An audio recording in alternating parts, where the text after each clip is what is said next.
गोविंदा ने ना बोला, उर्मिला मातोंडकर को मनाने की कोशिश। उत्तर मुंबई से कांग्रेस को नहीं मिल रहा उम्मीदवार। उत्तर मुंबई लोकसभा सीट कांग्रेस के गले पड़ गई है। पार्टी को वहां से उम्मीदवार ही नहीं मिल रहा है। कांग्रेस अब भी कोशिश कर रही है कि ये सीट वे उद्धव सेना को दे दे और उसके एवज में वे दक्षिण मध्य मुंबई लोकसभा चुनाव क्षेत्र ले लें, क्योंकि उद्धव ठाकरे के पास वहां से विनोद घोसालकर जैसा स्थानीय तगड़ा उम्मीदवार है। महाविकास अघाड़ी की सीट बंटवारे में उत्तर मुंबई सीट कांग्रेस कोटे में गई है। हालांकि शुरू से ही कांग्रेस ये सीट लेने को तैयार नहीं थी, लेकिन उद्धव सेना और शरद पवार ने उत्तर मुंबई सीट कांग्रेस के गले में डाल दी। अब वे कांग्रेस के गले की फांस बन गई है। खबर है कि कांग्रेस प्रदेश अध्यक्ष नाना पटोले ने उद्धव सेना के विनोद घोसालकर से पंजे के चुनाव चिन्ह पर चुनाव लड़ने की अपील की।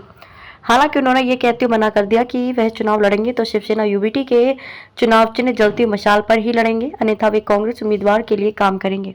उम्मीदवार न मिलने पर कांग्रेस पार्टी ने उर्मिला मातोंडकर और गोविंदा से संपर्क किया, लेकिन गोविंदा ने साफ मना कर दिया है।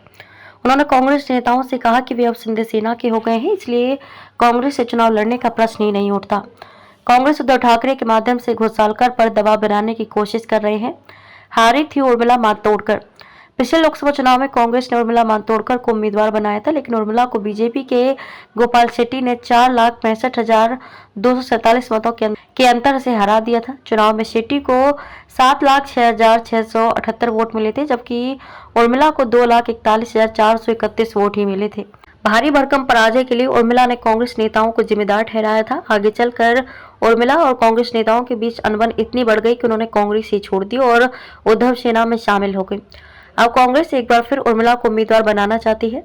हालांकि उनके अलावा कांग्रेस और भी कुछ चेहरे तलाश कर रही है। उम्मीदें अब भी कायम। कांग्रेस को अब भी उम्मीद है कि उद्धव ठाकरे उन्हें उत्तर मुंबई के बदले दक्षिण मध्य मुंबई की सीट दे देगी, जहां पर मुंबई कांग्रेस अध्यक्ष वर्षा गायकवाड़ खुद चुनाव लड़ने को उत्सुक हैं। कांग्रेस का दलित चेहरा होने के नाते पार्टी उस सीट पर महायुति के उम्मीदवार राहुल शेवाले को कड़ी टक्कर देने का गणित बना रही है।